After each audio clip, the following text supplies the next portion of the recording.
Di dalam mata kuliah Sistem Informasi Akuntansi, ada juga pembahasan tentang siklus pengeluaran. Di sini, saya Elma Yuniar. Saya Hadijah Rahman dan saya Sri Rahayu. Di sini kami akan menjelaskan mengenai tentang siklus pengeluaran. Hai everyone, apakah kalian tahu apa itu siklus pengeluaran dalam sistem informasi akuntansi beserta tujuan dan aktivitas-aktivitasnya? Oke, langsung saja. Siklus pengeluaran merupakan aktivitas perusahaan yang dimana dalam bidang operasional perusahaan. Tujuan dari siklus pengeluaran tersebut yaitu bukan hanya untuk melancarkan aktivitas tersebut, tetapi juga untuk siklus-siklus yang lainnya, yang dimana untuk melancarkan roda organisasi. Kemudian ada pun aktivitas-aktivitas dari siklus pengeluaran ini. Yang pertama, menerima dan memesan barang, perlengkapan dan juga jasa. Yang kedua, ada menyetujui faktor pemasok, dan yang terakhir adalah pengeluaran kas. Oke teman-teman, itulah tadi definisi tujuan dan aktivitas pada siklus pengeluaran di dalam sistem informasi akuntansi. Selanjutnya, ada pun bentuk ancaman dan pengendalian umum siklus pengeluaran. Adapun bentuknya, ancaman yang pertama, data induk yang tidak akurat, yang kedua, pengungkapan yang tidak diotorisasi, dan yang terakhir, ada kehilangan atau penyancuran data. Dari ancaman tersebut, ada pun pengendaliannya, yaitu yang pertama, pengendalian integritas, pemrosesan data, yang kedua, ada pengendalian akses atau enskripsi, dan yang terakhir, ada backup atau pemrosesan pemulihan data. Itulah tadi ancaman dan pengendalian umum siklus pengeluaran. Selanjutnya, ancaman dan pengendalian aktivitas pemesanan. Ancamannya yang pertama, kekurangan dan kelebihan persediaan. Yang kedua, membeli barang yang tidak dibutuhkan. Yang ketiga, membeli pada harga yang terlalu tinggi. Adapun pengendalian yang pertama yaitu menggunakan persediaan perpetual. Yang kedua, tinjauan dan persetujuan permintaan pembelian. Yang ketiga, daftar harga penawaran yang kompetitif. Adapun ancaman dan pengendalian aktivitas penerimaan. Ancaman yang pertama yaitu menerima barang yang tidak dipesan. Yang kedua, kesalahan dalam perhitungan. Adapun yang terakhir yaitu memverifikasi penerimaan jasa. Sistem pengendaliannya yaitu yang pertama, mensyaratkan keberadaan pesanan pembelian sebelum penerimaan setiap pengiriman. Yang kedua, tidak menginformasikan pegawai penerimaan mengenai kuantitas yang dipesan. Adapun yang terakhir, yaitu pengendalian anggaran atau audit. Selain ancaman dan pengendalian aktivitas penerimaan, ada juga ancaman dan pengendalian aktivitas menyetujui faktur pemasok. Bentuk ancaman yang pertama adalah kesalahan dalam faktur pemasok, yang kedua kesalahan dalam memposting ke utang. Adapun pengendalian dari ancaman tersebut, yang pertama verifikasi faktur, yang kedua pengendalian entry data dan rekonsiliasi catatan utang yang detail dengan akun buku besar umum. Nah, selanjutnya ancaman dan pengendalian aktivitas pengeluaran kas.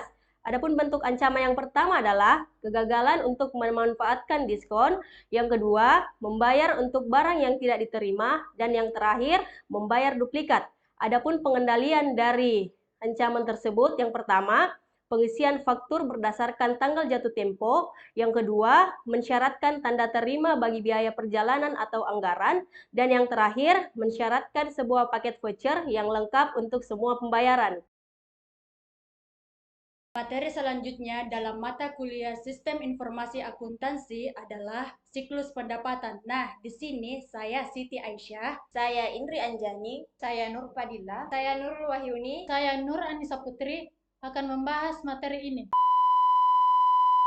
Nah, pembahasan selanjutnya yaitu tentang siklus pendapatan, penjualan, dan penerimaan kas.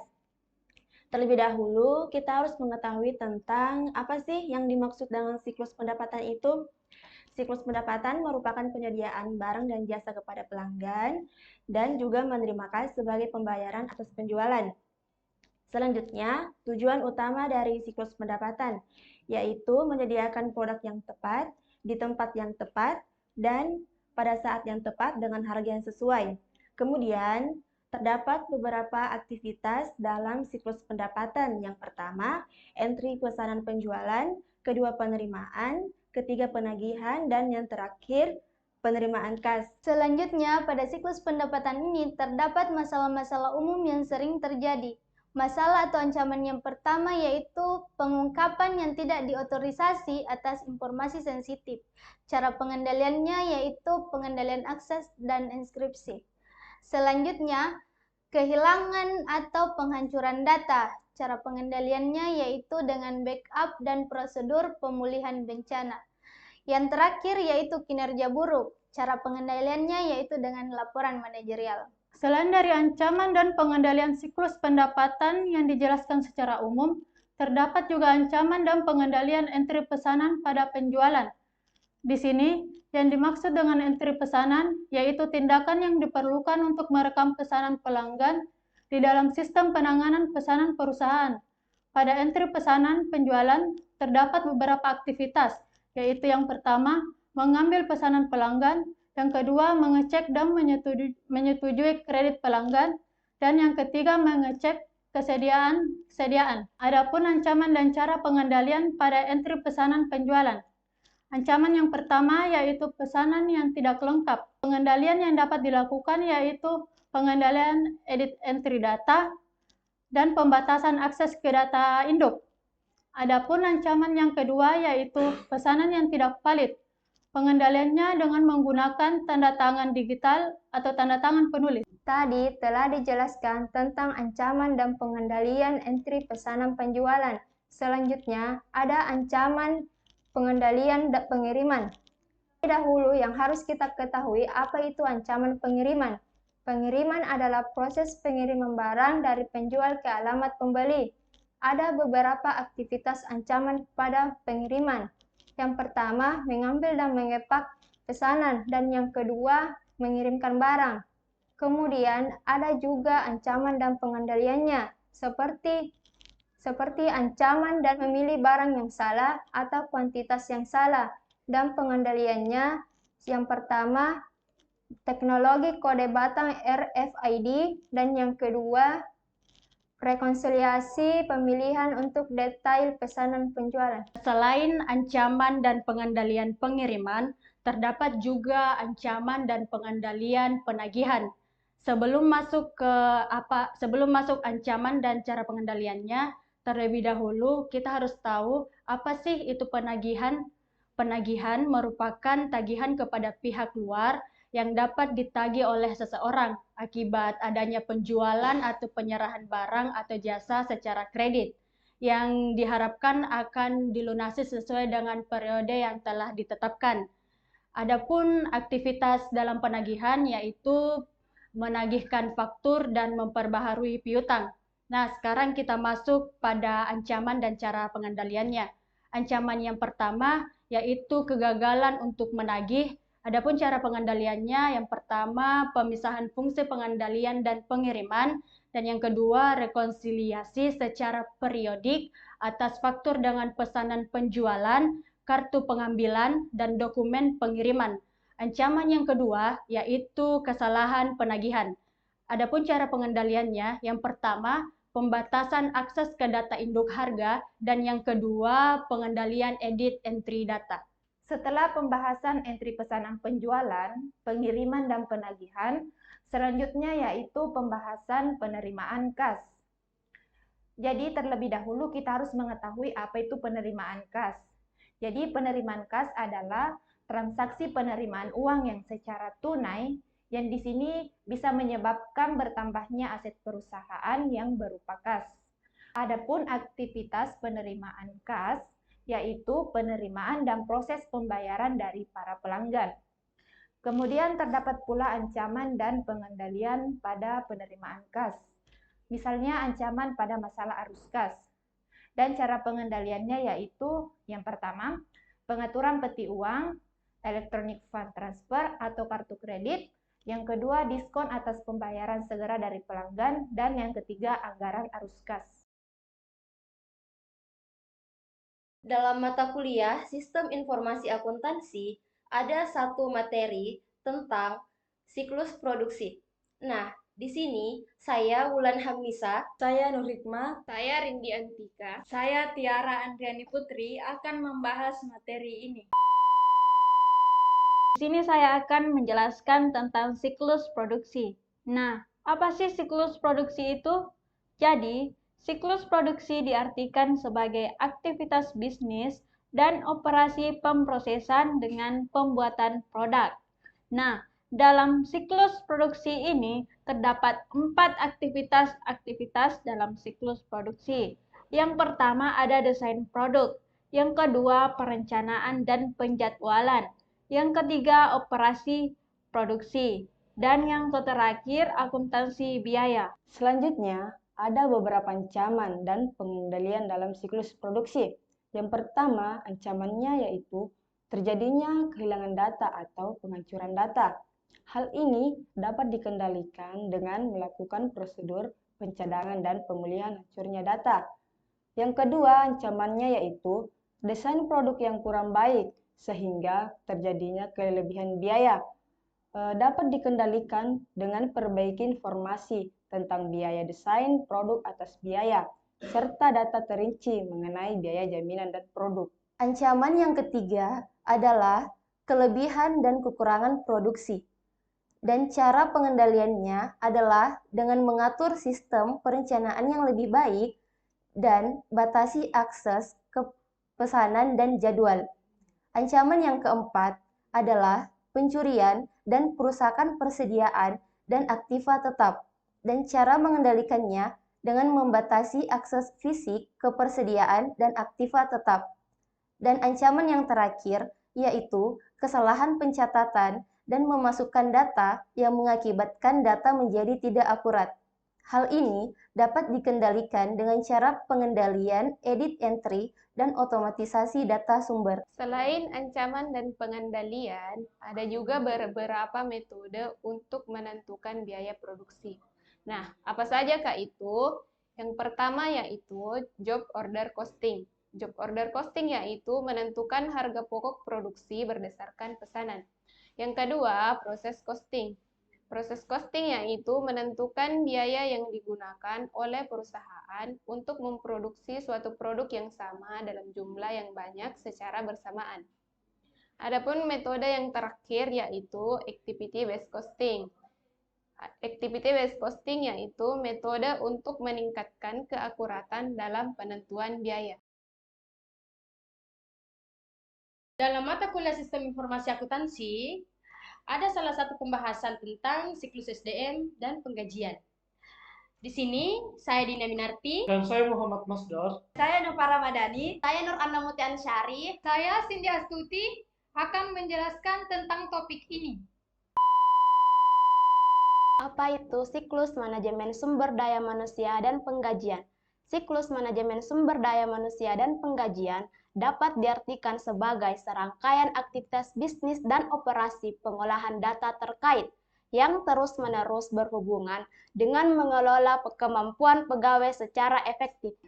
Adapun tugas-tugas SDM dan penggajian, yang pertama, merekrut dan mempekerjakan pegawai baru, yang kedua, pelatihan atau training, yang ketiga, penugasan pekerjaan, yang keempat, kompensasi atau penggajian, yang kelima, evaluasi kinerja, dan yang terakhir, mengeluarkan pegawai karena penghentian sukarela maupun tidak. Selain tugas-tugas siklus SDM dan pengkajian, ada juga aktivitas-aktivitas siklus SDM dan pengkajian. Yang pertama ialah informasi perekrutan pegawai dengan cara pengiklanan, seleksi awal, wawancara serta penilaian. Yang kedua, pemecatan atau pemutusan hubungan kerja. Yang ketiga, pemindahan seperti mutasi dari divisi satu ke divisi yang lain.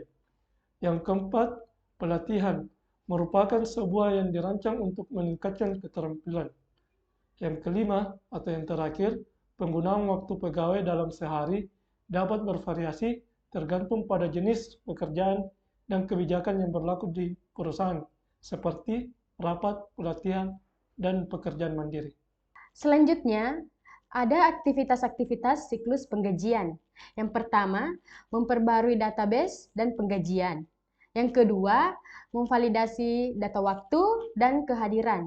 Yang ketiga, menyiapkan penggajian. Yang keempat, membayar gaji. Dan yang terakhir, ada pembayaran pajak dan pengurangan-pengurangan lainnya. Dalam siklus manajemen sumber daya manusia dan penggajian, terdapat beberapa ancaman yang biasa terjadi, yaitu 1. Mempekerjakan pegawai yang tidak sesuai kualifikasi dan berkelakuan buruk. Hal ini dapat dikendalikan dengan prosedur perekrutan yang baik, termasuk verifikasi data keahlian para pelamar, referensi, dan riwayat hidup. Kedua, perubahan data induk file penggajian tanpa otorisasi. Hal ini dapat dikendalikan dengan pembagian tugas antara manajemen sumber daya manusia dan penggajian, pengendalian akses, dan tinjauan atas perubahan yang terjadi. Ketiga, data waktu dan kehadiran yang tidak akurat. Hal ini dapat dikendalikan dengan otomatisasi pengumpulan data dan rekonsiliasi data waktu kerja dan data waktu. Yang keempat, kehilangan atau pengungkapan data tanpa otorisasi. Hal ini dapat dikendalikan dengan melakukan backup data, pengendalian akses, dan enkripsi data. Materi selanjutnya adalah sistem buku besar dan pelaporan. Nah, di sini saya Ningsi. Saya Andi Syahruni Wulandari. Saya Ulfa Widyaningsih. Saya Angela Reni. Saya Lilis Karlina. Saya Baharudin akan membahas tentang materi ini. Selanjutnya, saya akan membahas tentang sistem buku besar dan pelaporan. Adapun pengertian siklus buku besar dan pelaporan terdiri atas kegiatan pengolahan data yang berkaitan dengan proses pemutahiran rekening-rekening buku besar dan pembuatan laporan yang merupakan ikhtisar hasil operasi perusahaan. Selanjutnya, adapun tujuan utama di dalam buku besar yaitu poin pertama, setiap siklus akuntansi yang dijelaskan memberikan informasi mengenai transaksi reguler. Poin kedua yaitu memberikan informasi mengenai aktivitas pembayaran dan investasi. Bagian ketiga yaitu bagian aktivitas anggaran memberikan jumlah anggaran. Dan yang terakhir yaitu memberikan ayat jurnal penyesuaian berupa transaksi penyesuaian. Selanjutnya, aktivitas sistem buku besar dan pelaporan. 4 aktivitas dasar yang dilakukan dalam buku besar. Yang pertama, aktivitas memperbarui buku besar. Aktivitas pertama dalam sistem buku besar dan pelaporan adalah memperbarui buku besar, terdiri dari postingan entry jurnal. Kedua, masukkan jurnal penyesuaian. Aktivitas kedua dalam sistem buku besar adalah postingan berbagai jurnal penyesuaian. Yang ketiga, menyiapkan laporan keuangan. Aktivitas ketiga dalam sistem buku besar dan pelaporan adalah menyiapkan laporan keuangan. Yang keempat, buat laporan manajerial. Aktivitas keuangan dalam sistem buku besar dan pelaporan menghasilkan berbagai laporan manajerial. Dalam penyiapan laporan keuangan terdapat beberapa ancaman dan pengendalian penyiapan laporan keuangan. Dalam ancaman laporan keuangan terdapat beberapa laporan keuangan yang tidak akurat. 1. Pengendalian integritas pengolahan untuk entry jurnal yang dibahas sebelumnya. 2. Dikombinasikan dengan serangkaian penggunaan perangkat lunak. 3. Latihan. 4. Audit eksternal independen. Ancaman kedua, pelaporan keuangan yang curang dan serangkaian pengendaliannya yaitu review. Dalam memperbaharui buku besar terdapat ancaman dan pengendalian. Ancaman yang pertama, kesalahan dalam memperbaharui buku besar. Adapun pengendaliannya, yang pertama, pengendalian edit input dan memproseskan. Yang kedua, laporan rekonsiliasi dan pelaporan. Yang ketiga, pemeliharaan edit audit dan mencukupi ancaman. Yang keempat, pemakaian yang hasil digunakan untuk pengendalian akses buku besar dan mendorong perusahaan tugas yang benar. Selanjutnya, saya akan membahas ancaman dan pengendalian membuat laporan manajerial. Adapun ancamannya yaitu laporan dan grafik yang dirancang dengan tidak baik, dan pengendaliannya akuntansi tanggung jawab, kartu skor yang seimbang, dan pelatihan desain grafik yang memadai.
Oke, sudah siap?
Kekuatan